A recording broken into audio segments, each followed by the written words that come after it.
Hello, hello, it's Mr. Grow, and in this video we're going to talk about the war in the Pacific, mostly the major battles and things like that. And as we go into the video, I want you guys to think about, the nature of the combat. Was it easy? Was it hard? And think about the demeanor of the Japanese soldiers and civilians. How are they responding? How are they doing in combat? Are they fierce? Do they surrender? Things like that. So let's start off by talking about the Battle of Corridor. This was in December of 1941, and it lasted all the way up until May of 1942, and this took place in the Philippines. It was a loss for the U.S. military, and it left about 11,000 Allied troops stranded to be taken as POWs, and this marked the fall of the Philippines for the majority of the war. We'll come back to the Philippines in a little bit, so stay tuned for that. And towards the end of the Battle of Corridor, there was the Bataan Death March. This was, of course, also in the Philippines, and it was in April of 1942. In this Death March, as it's known, 76,000 Allied troops, including 1,200 Americans, were forced to walk 60 miles. Pause and think about that. 60 miles. That's about here to L.A. Imagine walking from here to L.A., under a blazing sun like they did, without food or water, and they were doing this march to be relocated to a new POW camp. During this march, 5,000 American soldiers died. And after these series of losses and blows to our morale, well, we weren't feeling too good. Our morale was pretty low. That started to turn around with the Doolittle raid, though. So this was in April of 1942, April 18th, and it was spearheaded by Major Doolittle, and it involved launching B-25 bombers off of aircraft carriers. So to give you a little bit of background, B-25s are, they're not meant to launch off of ships. They're meant to take off of a runway, like in a field. So it was a real challenge to launch these off of the short deck of an aircraft carrier. In fact, we weren't even sure if this was going to work right up until the battle. So what we did is we had a plan to fly low and fast into Tokyo and to strike strategic targets, Tokyo, of course, and then some cities outside of Tokyo. And when it came time to do it, we just kind of tried it, and it worked. Like I said, we weren't sure if this was going to work, but we timed the takeoffs with the up and down surges of the bow. So when the bow tipped up from hitting a wave, we would take off, and it would work as a little ramp. And it was sketchy, but it worked. The B-25s, all of them launched. In fact, I maybe I should put the video. Yeah, okay, I'll put the video here. So they the last B-25 that launched almost crashed, but they managed to catch it, and they took off, and they did the mission, and it was a success.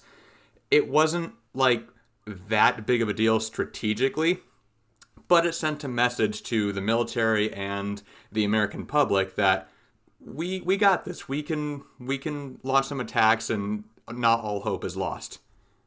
So next up, I want to talk about the Coral Sea air engagement, and it took place in, you guessed it, the Coral Sea off of the east coast of Australia. So this battle is notable because it was the first battle in history where neither of the ships of the combatants directly fired at each other. This was conducted fully from aircraft launched from aircraft carriers. And we won. This is because our code breakers were able to intercept some transmissions and figure out the Japanese plans, so we came in more prepared than they were expecting. And this victory made our lives a little bit easier in the Battle of Midway. So this was the first real turning point in the War in the Pacific. So this was the summer of 1942. And we went in primarily with our carriers, the USS Enterprise, the USS Yorktown, and the USS Hornet. So we lost one carrier, the Yorktown, and one destroyer, 362 men and 144 aircraft. The Japanese fleet, which was substantially bigger going into this battle, lost 4 Japanese carriers, 1 cruiser, hundreds of aircraft, and 3,057 men. This decisive victory not only was a huge morale boost and a big tactical gain, this put us in a position where island hopping could begin.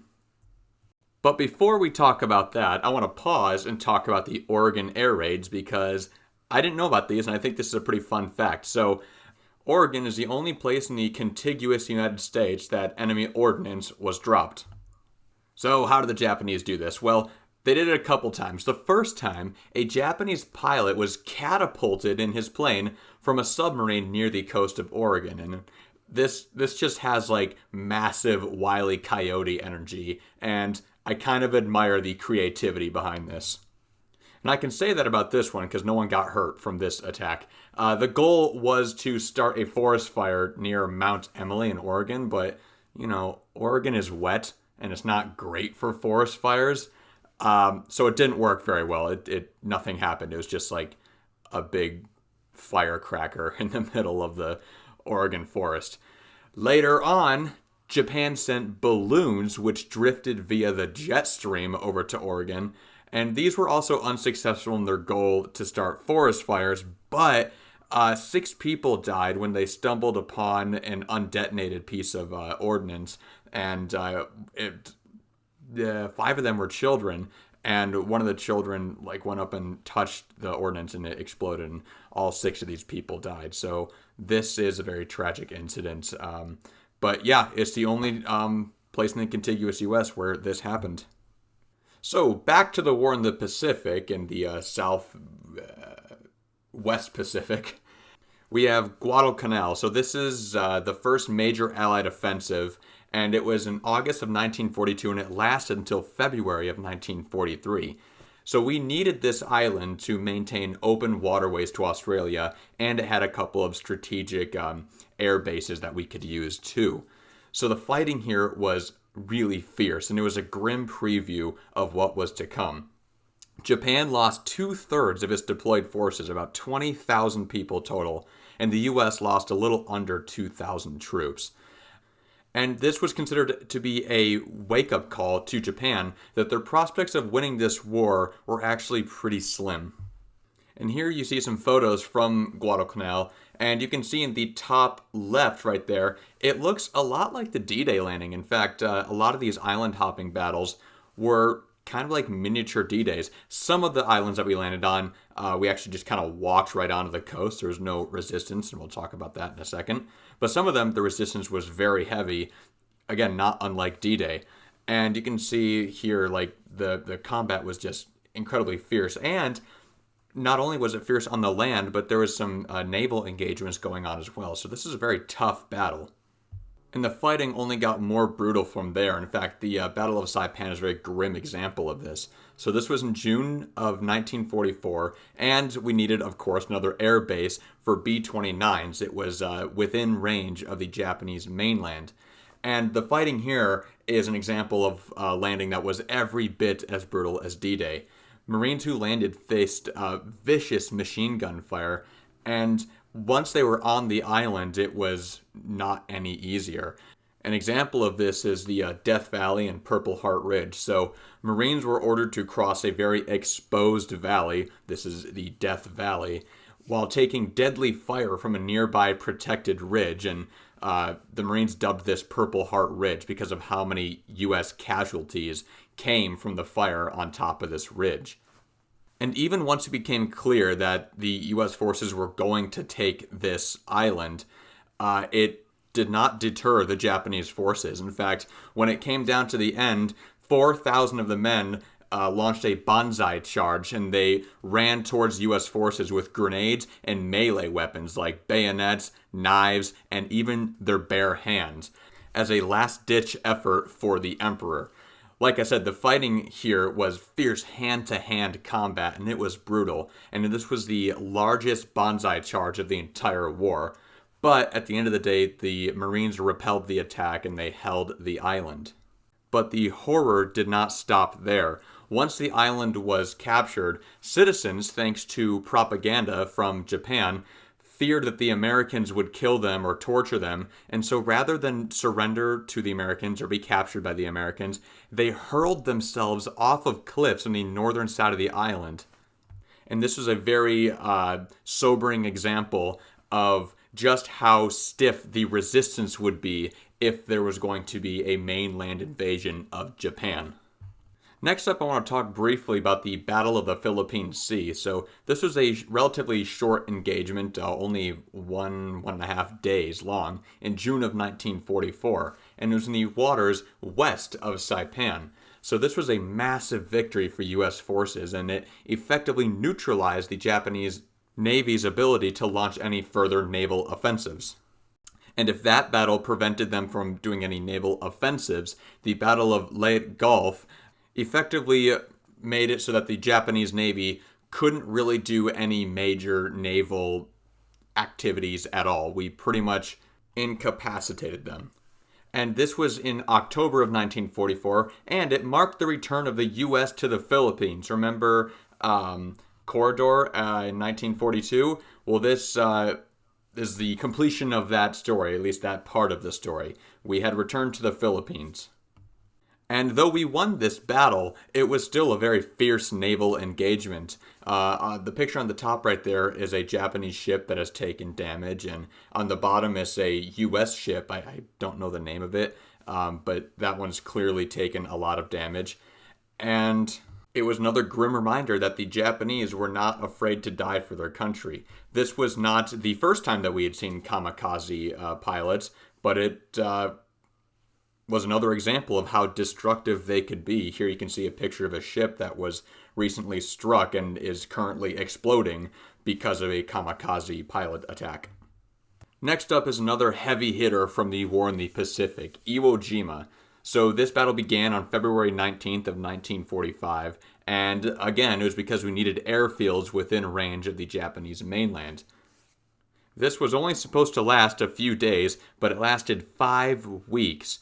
And even though we outnumbered the Japanese troops 3-1, the fighting was extremely difficult. This is partly because of excellent Japanese defenses and a near zero willingness to surrender. The Japanese, as we know, would rather die than surrender to the Americans, and they were very well dug into the terrain on the island, so it was very hard to get to them and neutralize them. In the end, nearly 21,000 Japanese soldiers were killed and about 7,000 Marines were killed. The island was declared captured on March 26th of 1945, but there were pockets of Japanese soldiers that refused to surrender until 1949, a full 4 years after the end of World War II. And this is just another example of how determined and how loyal these Japanese soldiers were to the emperor. They refused to surrender until they were killed. And perhaps the real kicker of this is that Iwo Jima ended up being strategically insignificant. The airbase that we got from it really didn't move the tide either way in the grand scheme of the war in the Pacific. So it kind of makes all of that death a hard pill to swallow. A harder pill to swallow than it already is, of course. And at the end of the battle, we had that famous photo of the flag raising. And fun thing, a lot of you might already know this, but this photo, the really famous one, is staged. This is not a candid shot. They asked these Marines to do it again after they actually did it because they wanted to get this photo to send home to boost morale.